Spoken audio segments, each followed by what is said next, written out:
The Adventures of Paddy Beaver by Thornton W. Burgess. Chapter 16. Old Man Coyote is Very Crafty. Coyote has a crafty brain. His wits are sharp, his ends to gain. There is nothing in the world more true than that. Old Man Coyote has the craftiest brain of all the little people of the Green Forest or the Green Meadows. Sharp as are the wits of old Granny Fox, they are not quite as sharp as the wits of Old Man Coyote. If you want to fool him, you will have to get up very early in the morning, and then it is more than likely that you will be the one fooled, not he.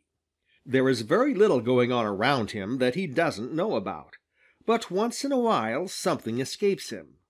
The coming of Paddy the Beaver to the Green Forest was one of these things. He didn't know a thing about Paddy until Paddy had finished his dam and his house and was cutting his supply of food for the winter. You see, it was this way.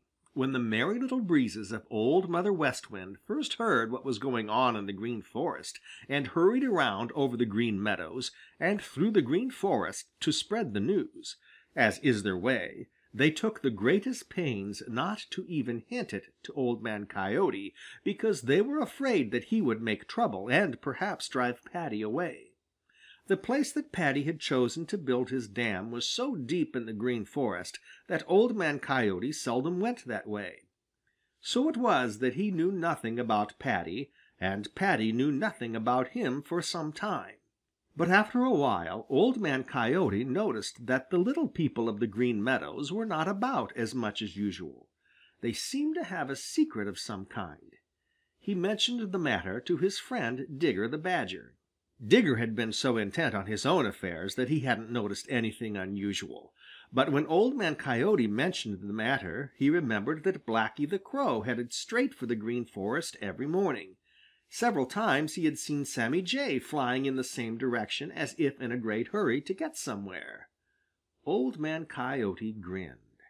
"That's all I need to know, friend Digger," said he. "When Blacky the Crow and Sammy Jay visit a place more than once, something interesting is going on there. I think I'll take a stroll up through the Green Forest and have a look around." With that, Old Man Coyote started. But he was too sly and crafty to go straight to the Green Forest. He pretended to hunt around over the Green Meadows, just as he usually did, all the time working nearer and nearer to the Green Forest. When he reached the edge of it, he slipped in among the trees, and when he felt sure that no one was likely to see him, he began to run this way and that way with his nose to the ground. "Ha!" he exclaimed presently. "Reddy Fox has been this way lately." Pretty soon he found another trail. "So," said he, "Peter Rabbit has been over here a good deal of late, and his trail goes in the same direction as that of Reddy Fox. I guess all I have to do now is to follow Peter's trail, and it will lead me to what I want to find out." So Old Man Coyote followed Peter's trail, and he presently came to the pond of Paddy the Beaver. "Ha!" said he, as he looked out and saw Paddy's new house. "So there is a newcomer to the Green Forest. I have always heard that Beaver is very good eating. My stomach begins to feel empty this very minute." His mouth began to water, and a fierce, hungry look shone in his yellow eyes. It was just then that Sammy Jay saw him and began to scream at the top of his lungs so that Paddy the Beaver over in his house heard him. Old Man Coyote knew that it was of no use to stay longer with Sammy Jay about, so he took a hasty look at the pond and found where Paddy came ashore to cut his food. Then, shaking his fist at Sammy Jay, he started straight back for the Green Meadows. "I'll just pay a visit here in the night," said he, "and give Mr. Beaver a surprise while he is at work." But with all his craft, Old Man Coyote didn't notice that he had left a footprint in the mud. Chapter 17. Old Man Coyote is disappointed. Old Man Coyote lay stretched out in his favorite napping place on the Green Meadows. He was thinking of what he had found out up in the Green Forest that morning, that Paddy the Beaver was living there. Old Man Coyote's thoughts seemed very pleasant to himself, though really they were very dreadful thoughts. You see, he was thinking how easy it was going to be to catch Paddy the Beaver, and what a splendid meal he would make. He licked his chops at the thought. "He doesn't know I know he's here," thought Old Man Coyote. "In fact, I don't believe he even knows that I am anywhere around. Of course, he won't be watching for me. He cuts his trees at night, so all I have to do is to hide right close by where he is at work, and he'll walk right into my mouth. Sammy Jay knows I was up there this morning, but Sammy sleeps at night, so he will not give the alarm. My, how good that beaver will taste!" He licked his chops once more, then yawned and closed his eyes for a nap. Old Man Coyote waited until jolly, round, red Mr. Sun had gone to bed behind the Purple Hills, and the Black Shadows had crept out across the Green Meadows. Then, keeping in the blackest of them, and looking very much like a shadow himself, he slipped into the Green Forest. It was dark there, and he made straight for Paddy's new pond, trotting along swiftly without making a sound. When he was near the aspen trees which he knew Paddy was planning to cut, he crept forward very slowly and carefully. Everything was still as still could be. "Good," thought Old Man Coyote. "I am here first, and now all I need do is to hide and wait for Paddy to come ashore." So he stretched himself flat behind some brush close beside the little path Paddy had made up from the edge of the water and waited.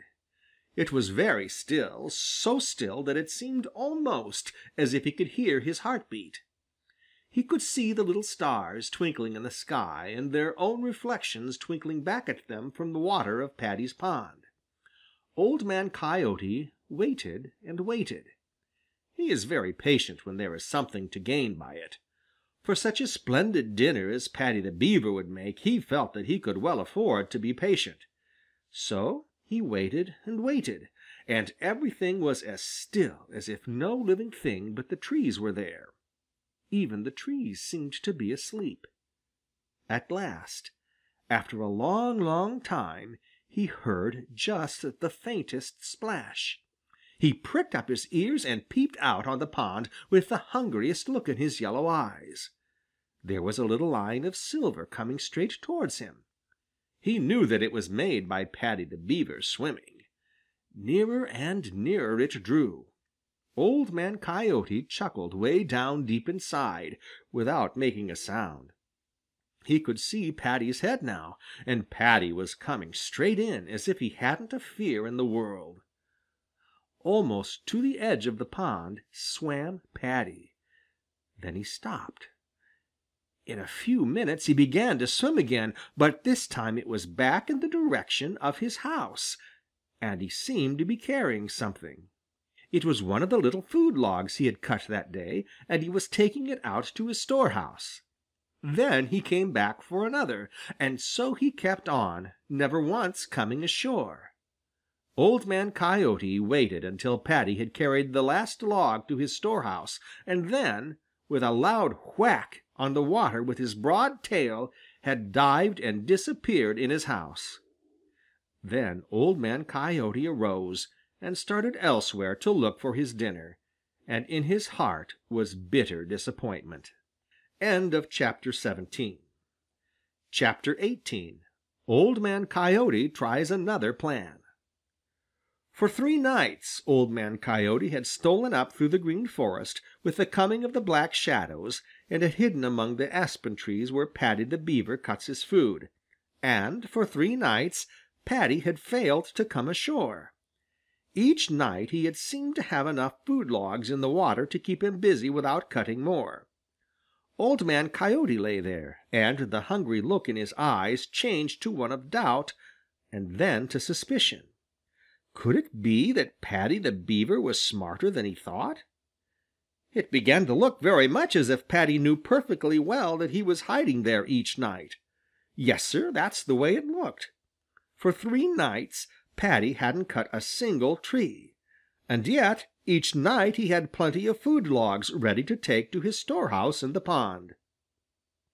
"That means he comes ashore in the daytime and cuts his trees," thought Old Man Coyote as, tired and with black anger in his heart, he trotted home the 3rd night. "He couldn't have found out about me himself. He isn't smart enough. It must be that some one has told him. And nobody knows that I have been over there but Sammy Jay. It must be he who has been the tattletale.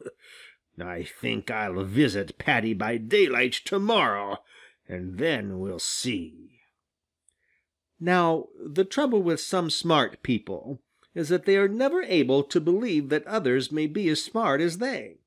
Old Man Coyote didn't know that the first time he had visited Paddy's pond he had left behind him a footprint in a little patch of soft mud. If he had known it, he wouldn't have believed that Paddy would be smart enough to guess what that footprint meant. Old Man Coyote laid all the blame at the door of Sammy Jay, and that very morning, when Sammy came flying over the Green Meadows, Old Man Coyote accused him of being a tattletale and threatened the most dreadful things to Sammy if ever he caught him. Now Sammy had flown down to the Green Meadows to tell Old Man Coyote how Paddy was doing all his work on land in the daytime, but when Old Man Coyote began to call him a tattletale and accuse him of having warned Paddy and to threaten dreadful things, he straightway forgot all his anger at Paddy and turned it all on Old Man Coyote. He called him everything he could think of, and this was a great deal, for Sammy has a wicked tongue. When he hadn't any breath left, he flew over to the Green Forest, and there he hid where he could watch all that was going on.